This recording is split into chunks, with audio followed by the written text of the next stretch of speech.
Happy Thursday, and I apologize if I seem a little sleep deprived because I actually am. We just had a baby about 12 days ago, so hopefully I put some sentences together that make sense because we have got a great guest. Jeff Hill of Remote Home Check and also Molecushield is with us to talk about technology, data, caregiving, all of the important aspects of maybe the future of aging and caregiving. So stick with us.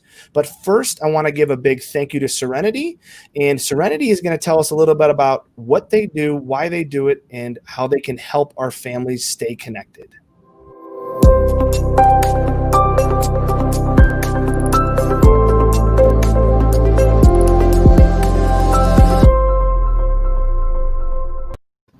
And we're back. And with that, I'm going to turn it over to the talented, courageous Catherine Wells. Ooh, I like that. I like that one. Let's use that one. I thought about it in the car this morning. I was like, I got to go. Oh, wow. Check you out. Yeah. So you can put a few words together, which is awesome. Right. And I'm at that age where I've had my time of no sleep with children. And now I get to just enjoy the little babies and then hand them back to mom and dad. That's right. That's the best part anyway. Yeah. So welcome, everybody. So excited to have you here. If you're listening live, let us know where you're listening from. And we would love to have your questions and comments along the way. So don't hesitate to post them. Jeff, really excited to have you here. Welcome to our show. Thank you. Yeah, I'm excited to be here, guys. This is really a treat. And tell our audience, what state are you coming from right now? Absolutely. We're out of Atlanta. We work with folks all over the world, in particular North America. But yeah, I'm out of out of Atlanta, and we have people all across the country. But yeah, we headed up here from the Southeast. And we just had a little bit of a hurricane this morning. Kind of. That was a weird thing. Like, you never think being this far inland that you would have like 60, 70 mile an hour winds and power lines down, but we did. And it's Georgia, so you know how we freak out whenever anything happens here. So a little snow, a little rain. Well, I was going to ask about the weather because we have a client at Serenity that's down that way. And we were on the phone with them yesterday and they went, we have trees falling. We got to go. And we were like, okay. Yeah, that's pretty crazy. It was, I got out and drove around this morning. I was concerned because a lot of folks were without power. And so they were saying up to 1 million people actually didn't have power this morning. So it's just, strange being that far from the ocean. But anywho, well, it's great to have you here. Can you tell our audience a little bit about who you are, Absolutely. A little bit about your business, and a little bit about the why? Why are you doing this? Absolutely. And that's like my most favorite thing to talk about. So I have been the founder and CEO of Remote Home Check and our senior care organization tool, 1 Point Senior Care, for about the last 2.5 years now. And I started this company because a while back I found, that my dad actually suffers from cognitive impairment. And it's been really informing and educational to see kind of what that looks like, because it's similar to a dementia, but it's going to take a lot longer, and we've seen that kind of be the case. It started at kind of a relative early age, and so I started to look at the different ways that technology could help to impact people who are either trying to age in place, which we know 90% of seniors want to do, or seniors really, when do we know when they need to take that next step in care? When do we need to, when is it time to maybe take a look at the driving? I tell people all the time, you may go visit somebody. When was the last time you drove in the car with them? It can be a very different kind of story that's told there. Jeff, I tell you, we had that experience with my dad, and all 4 of us kids would have separate rides with him, and we would call each other, oh my God, I almost died. How are we going to get his license away? Yeah, and Catherine, that's not an easy conversation to have, because that's really the independence. So, when that started to happen, I started to look at what are the different tools that are available in the senior care world that we can use to bring in to have that understanding of how people are doing, even if we can't be there. So it looks like Francis already getting a helping hand from his little one there, which is great. Love it. Yeah. Hi, Maisie. Hi. So we just started to look at that. Huh? We're going to see the bison. Yeah. Sorry, guys. It's okay. all right. This is life during COVID. This is what It we're is. all living. It This is. is reality. It's authentic and real, and we I'm love with it. Yeah, absolutely. So, yeah, I was really interested in technology and how technology can help seniors. And I just saw there was like a million different things out there, a million different applications, right? Like I can use one for incontinence. I could use another one for remote patient monitoring, another one for, there's a million. And when we start to look at managing care, that gets to be a lot of technology and heavy lifting for someone who, they're probably not, they don't have a technology background, right? But if we really want to stay up on what's happening, we needed to make those tools that are available for caregivers be the easiest thing that they possibly could use. And that's really where we started off our journey with developing an IT solution. And I've been in technology for about 20 years now, and been through working with electronic health records, electronic medical records, as well as the technology on the back end to be able to implement that. And, I think Francis and I talked a little bit. One of the things that got me interested was home automation and the idea of Internet of Things, right? Everything is connected. So how can we create, instead of like, you see a lot of people who create like tools to monitor seniors. I don't want to use cameras or anything invasive like that. How can we just use the environment around us, things like motion sensors, open, close sensors, sensor technology we've used for a while? How can we be able to incorporate that into a smarter system? So really, we're able to leverage the artificial intelligence aspect that helps us to understand things like falling, wandering, when medication may be off, all of these different things really help to build a holistic image of, how someone is doing in the aging process. And my why is really, I believe that seniors today in this age are not given the respect that they were, especially as we look back in history. And I do believe that there's a difference between knowledge and wisdom. And I think our current age focuses a lot on knowledge. What do we know? What can we prove? But a lot of life, and I have to make sure my parents aren't hearing this, a lot of it is that knowledge plus experience. And I think that we need to be able to put seniors in a position where instead of trying to just keep pace with the world that we're experiencing today, they can actually prove to be those pillars in our society that I think we really need right now as well. That's so great. So well said. So well said. And Thank you. I agree. No, it's true though, is you bring a point that we have this, I feel more and more people that I talk to, and I'm sure Kathleen can relate a little bit, is they're fearful of this aging. We have this rampant ageism, whether it's in healthcare or just around COVID, right? About the fear around what do they call them? The not triaging of care, but they're going to control the care, right? They're going to ration the care, right? Based on age. Care rationing. Yeah, rationing care, or job opportunities are harder if you're over the age of 45. These things that are, we had Michelle Olsen on, who had that ageism shirt on, which I thought was awesome. I can't remember the stinking name of her. Recovering Ageist. Yes, recovering ageist, where Yes.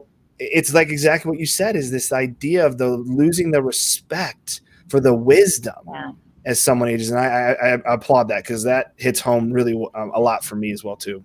Yeah, and I think there's a sea change happening around that, or at least beginning. There's certainly a sea change happening in senior care around technology and adopting technology and not having it be so kind of what we were talking about right before we went live, that there's this fear factor around technology that it will take over, and it's really not about that. Technology is an aid, and it's a fantastic aid that allows us to automate or take care of things that allow humans then to do more of the things that we're really, really good at doing, which is providing care and connection and purpose. Exactly. And that type of care that we're looking for, I'm not, our company isn't set out. We hear all the time about AI is going to take my job. And you know what?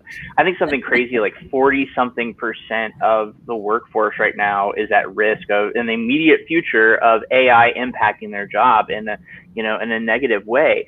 but there's still 60%. And this is part of that 60% where we're already short on caregivers, right?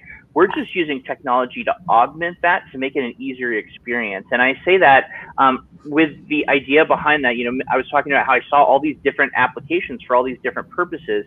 It's all about bringing that together into a single place, right? Bringing that data together. And we see that in healthcare as a challenge as well, with health records and things like that. I heard a crazy story not too long ago about Munchausen's disease. And, you can actually get it just by taking care of someone else who has Munchausen's, someone who believes they're kind of always sick. And, the details of the story are crazy, but the reason that we weren't able to identify it is because our data is still in these silos within our society. And I think that that's something that we've really got to change. And so One Point looks to bring all that data together, whether you're looking at vitals, whether you're looking at things like cognition score, activities of daily living, medication adherence. All of these things tie together to help us to have a better picture. And again, it's an environment, not so much a camera or device. And Francis, you really hit the nail on the head right now. COVID is impacting so many seniors right now. And I could not believe, it's absolutely abhorrent, some of the stories that we hear out of, senior care communities today. And so our company set out using our same technology that brings everything together. We started an organization called Molecushield. You can check us out at molecushield.com. But the idea there is we want to bring together technologies like UVC 222 lighting systems that are safe by the FDA for humans to be under, but it kills the virus in a tenth of a second and it has a 99.9% kill ratio. Francis, we're doing this with like robots, autonomous robots that can drive around and stuff like that. But combining that with, you guys have probably already seen UVGI filtration. So if you're running a commercial HVAC system, those filtration systems, UVGI and the ultraviolet systems, can actually be applied to the building as well, and that sanitizes the air, which there's been so many questions about, can this be transmitted in the air or not? But things like that, as well as contact tracing just by phone number, or little things that allow us not so much to monitor seniors, but really monitor if the virus is able to get in and out of these communities. So we've really built a solution that's designed for seniors to help fight COVID, because we see it to be such a huge solution. That is something that we're seeing everyone from restaurants to, sporting venues reach out to us for that type of technology. It's a really exciting time.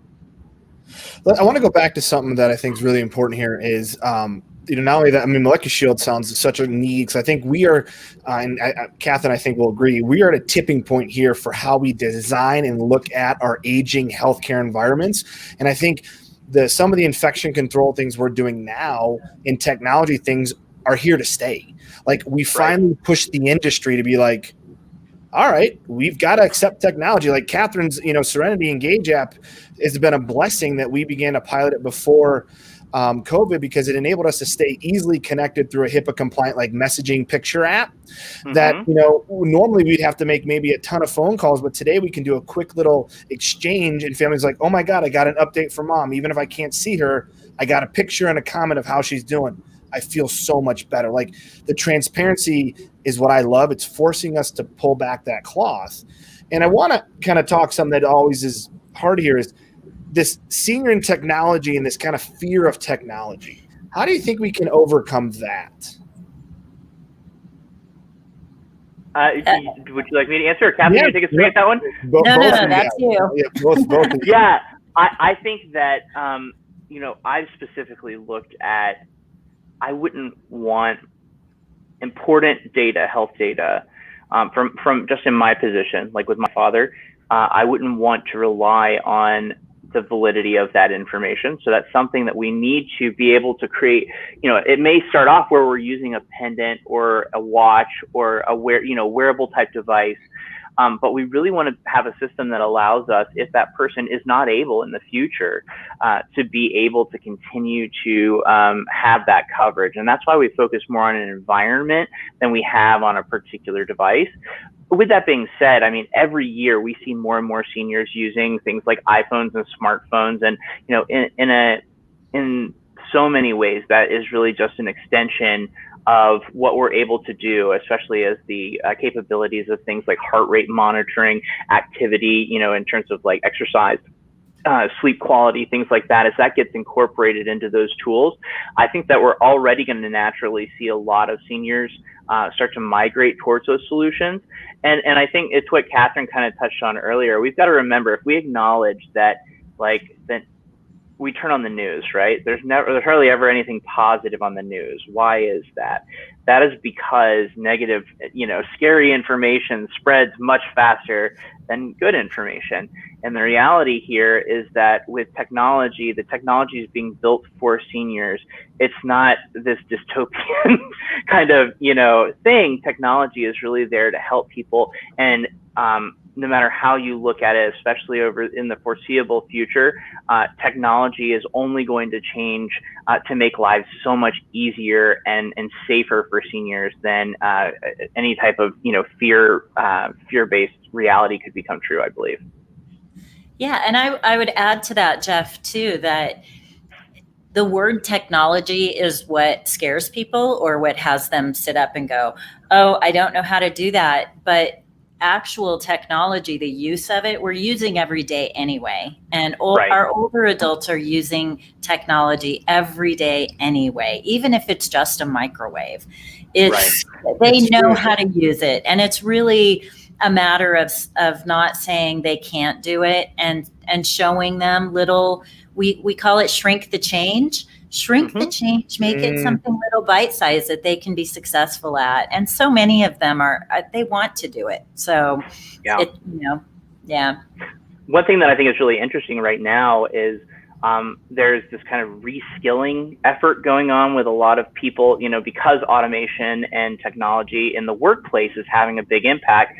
That means a lot of people who maybe traditionally weren't using technology, well, in the coming years, will be reskilling and becoming more comfortable with technology as well. So we only expect to see the adoption of technologies and really, health solutions is really what we think more than anything. We see those, and by the way, we all do it, right? It's like I know that I count my steps and my activity. You can get a Noom to measure your gut health. You can, there are all these kind of things that you can already do.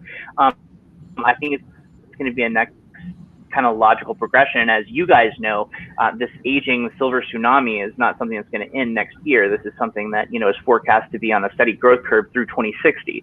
So I think we're going to see a lot of adoption changes, and I think seniors overall, by the time it's all said and done, they may be leading the charge in terms of technology and how it can help us, which I think would be fascinating to see.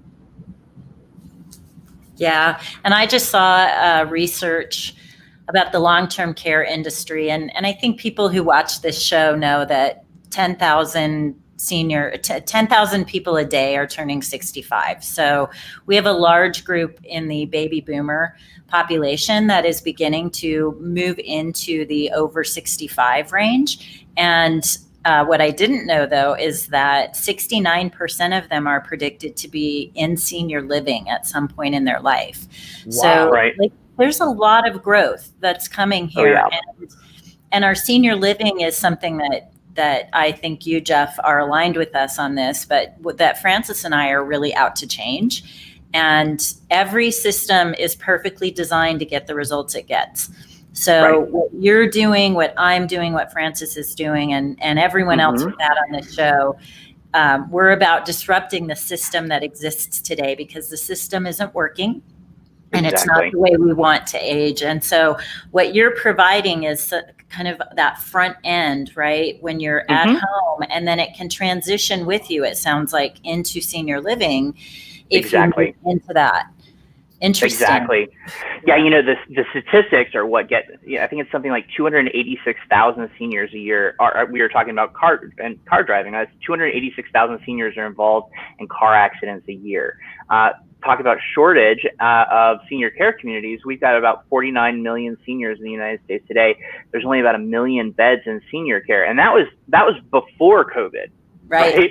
So I think all signs are really pointing to we're actually expediting the move towards alternative kind of in-home or different kinds of models, and that's where I think you guys are spot on, and we see a huge opportunity as well. I want to talk, Catherine brought up a good point about you're having this data that can kind of go with you, right? For whether you start at home and then it moves with you into senior living.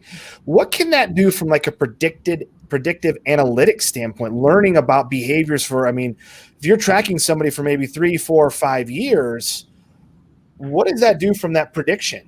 The secret sauce, right? So this is where we start to look at what we loosely call population health, right? Our system is designed so that every 85-year-old male with heart disease and high cholesterol benefits from every other 85-year-old with heart disease and high cholesterol that's ever used our system. And his data will contribute, his or her data will contribute towards the improved care of people in the future. So not to go too techie, but the beauty of the concept of what's called machine learning, right? Which is I've got this computer, and if I just keep feeding the beast, right, it's going to get smarter and smarter. And so that's how I think about the data that we're able to look. And it's not even so much about the data. It's not about, you know, Catherine or Francis and what your biometrics are. It's about, you know, okay, I've got, you know, Francis, I'm going to go 36-year-old male with, you know, several children, and, you know, his profile is how it matches to everybody else's, and how we're able to, you know, look at that from a metadata perspective, which for a lot of folks don't know what that is. Metadata is data about the data, where it doesn't specifically mean one person. That's really good for seniors to know that it's not, you know, Bob Jones data that's being stored. It's a description of who they are and their characteristics, and know that that data is used to help people in the future as well. Yeah, that's fantastic. I love that. And I have a background in conversational AI. So cool. I love talking about machine learning and what we can do really with helping our seniors and helping to change the system. And we're trying not to use the word seniors, our older adults, because really this is our future, and we want our future to be the best it can possibly be. Agreed. Yeah, and I want to really, you know, I want this to be real quick. I want to say JP said, I'm assuming that's a powerful stat. And I'm pretty certain he's talking about the senior living housing stuff that Catherine mentioned about, you know, 10,000 a day, and 69%, again, 69% of the baby boomers are going to need some type of senior housing or aging services. Think about that. That is a big number. And I think it goes back to what we're Catherine, talking about. I'm not sure. I think there's more. I was just going to say, there's more seniors retiring every day than there are children being born in this country, if I'm not mistaken. That either has already happened or it happens next year. It ties right into that. It's huge. But it ties back into it's a great point, because you guys we're talking about the same thing here, is that we're at this crescendo, this tipping point here, both from a care standpoint, from a model, from a system standpoint, because, you know, I've been, you know, a proponent that the systems we have today are the systems we had yesterday, just a little bit prettier. And I mean it from the sense that we took the nursing home model of the 40s and 50s, right, of this clinical setting and the need for this and that, and then everything's this cloak and dagger of, I'm a medical professional, I'm not going to really share what's going on, and we just put it into resort style living, and we forgot that as we progress as a society, our likes and dislikes of how we age change, and we need models and care to support that. So we always like to start talking about some action of our listeners here. One thing I want our listeners to take is start designing a model from care first. Forget about the real estate, forget about the building, put that care-centric model first. Can I underline that? I want to underline it, exclamation point it, draw circles around it. And let me tell you why. I have a friend who has a mother in senior living, and she was told if she took her mom out for her 86th birthday, and her mom's not cognitively impaired at all, it's physical.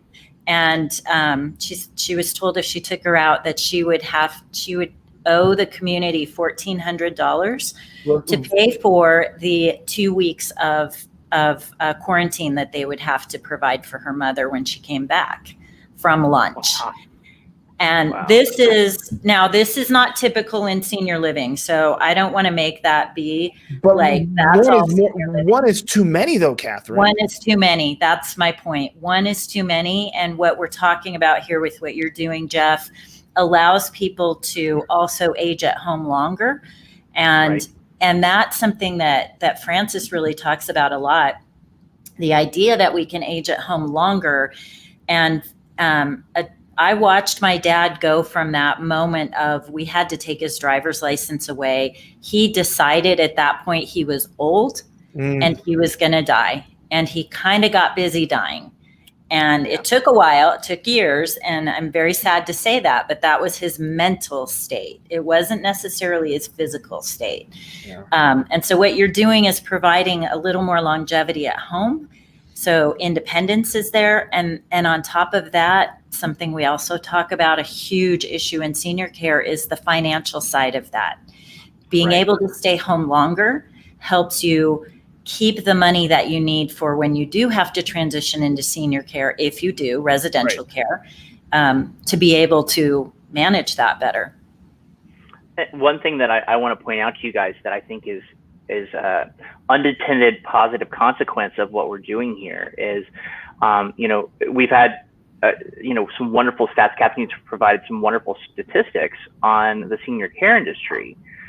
Wouldn't it be great if we were able to provide, statistics on residents and the overall population to family members of residents? I think that as we look at how we digitize data and we move to digital systems, which is really what we're talking about with the Internet of Things, there become more arrows in the quiver, so to speak, that are also marketing tools. One thing that we've already seen that's huge is, when we go through a building, we actually do a 3D model of the building and digitally place, where the sensors are, so we can find them easily and the staff can find them, if we ever need to do anything, whatever. But by creating this 3D model, we now, with the flip of a switch, can go, hey, you know what? As a marketing tool, wouldn't it be great for you to be able to show off what the inside of this community looks like without having people to come in? So we can actually offer 3D tours. That's just one kind of way that we've seen that in communities. And then when we look at technology for seniors, and isolation is huge. Things like what you're doing, Catherine. I've got a partner out of Minnesota, I believe, a partner called Clatch. If you guys aren't familiar, check them out, KLAATCH. They measure through data isolation and loneliness, right? Being able to even have those tools that can help seniors who are isolated, I think is within reach of technology. And it really depends on a person by person case, which is what we're able to really design as a system that works for people to help them to have a better lifestyle as they age in place or in a community. Jeff, that's fabulous. Yeah. Fabulous. So we always ask our guests our final question. After having listened to this show, what action would you like our audience to take? When I look at senior care and I look at senior citizens and I look at, we touched on this, the kind of rat race that we all live in, especially right now where our day-to-day has been shifted so much. Communicate with seniors, right? Call that person that you don't talk to. Your correspondence means more to them than it ever does to you in that moment. And being able to do that, I think there's so many people who are locked in their own homes right now. But this just kind of highlights something that we see. I know you guys have seen it, right? People who never get visited or never have someone to talk to. These are real issues. And so if you're kind of I don't know if I should call them, or even just a few minutes is a hugely important thing. And opening up that communication, I think, is one of the things that will help us to put solutions like this in place in the future. Because one of our biggest supporters should be the family of who we're putting these systems in for, because we want them to be a part of that aging. And really hopefully put them in a position to be able to learn and grow from spending time with that senior as well. I think that those are huge pieces, and if technology can help do that, I would certainly love to be a part of that. Oh, that's wonderful, Jeff. Thank you so much for being on our show today. If people want to reach out and learn more about you, about what you do, where should they go? Absolutely. You can, and perfect. RemoteHomeCheck.com is our home care solution. One Point Senior Care is where we point our folks who are working with senior care communities, and some really exciting things going on there right now. Molecushield.com is our molecular virus protection solution. We have a whole variety of solutions that can be used to fight the COVID. And we are happy to help you in any way we can. And thank you both so much for having me on. From me and my team, we really appreciate the opportunity to talk about what we're doing, and let's see how we can change senior care together. Absolutely. No, this has been a pleasure, and love being able to dive a little deep in that kind of, the Internet of Things, and also that big data and that, health population data stuff, because I do believe it will have a place to help us essentially create from scratch our new aging communities. Yep. So absolutely. Let's go get them. Let's get it. Really appreciate it. Have a great rest of your day. And, if you're watching this in review, share your comments, share your notes. Let us know what you're thinking, how we can be able to help. And also, we want to hear from you. What do you want to challenge? How do you want to make an impact on those that are aging? Have a great rest of your week and a wonderful weekend.